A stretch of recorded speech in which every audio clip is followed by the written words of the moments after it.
This is the most direct question that needs to be asked right now about this whole Russia scam left over in the last several years.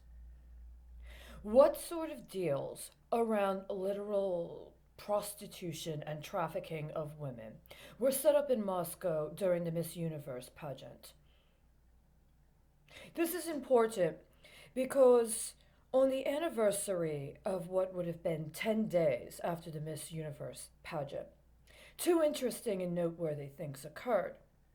An announcement was made by Raytheon that they were participating in a next stage of product development called Pit Boss. It's some sort of satellite system.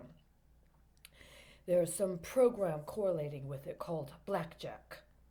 I know what this is. I had seen it in development in the summer of 2017, prior to both Hurricane Harvey and also a tropical storm that was named Cynthia.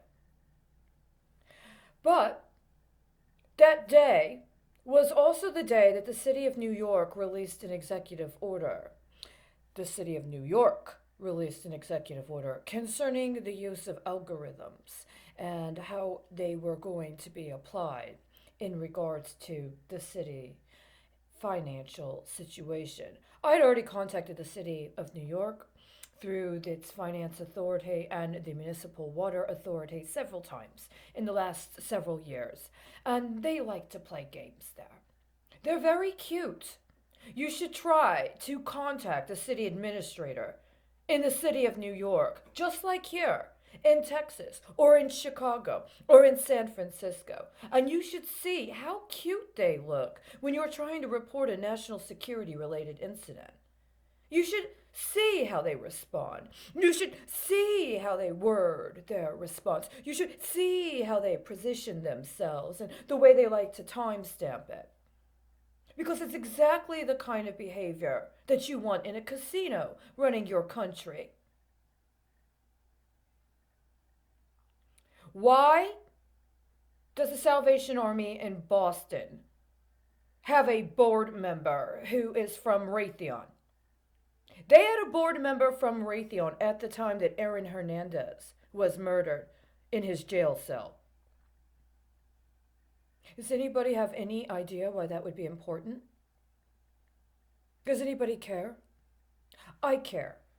I contend that they've let weapons brokers on the boards of directors of alleged Christian charitable organizations so they can try to convince women to engage in acts of prostitution, to deal drugs and weapons. And that these drug dealers are aided and abetted by infiltrators of our government that think it's cute to turn our country into a casino where they expect the ladies to perform for their executive compensation without any pay of their own. They don't even want us to be prostitutes. They want us to be sexual slaves that play into racial pimp schemes as part of pension systems that they gamble with every fucking time they have a meeting.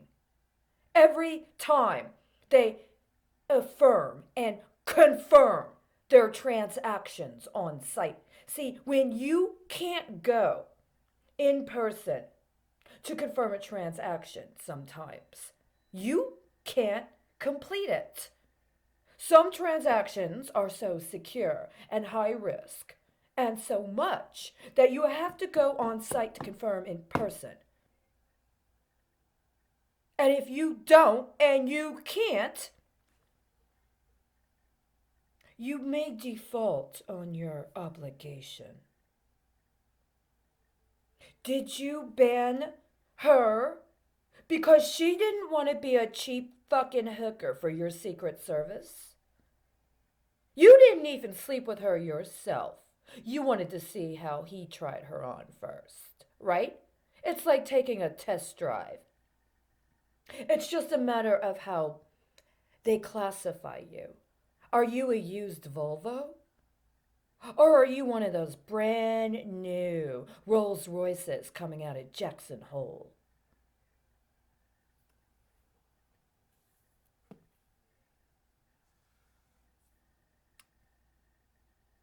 5, 4, 3, 2, 1.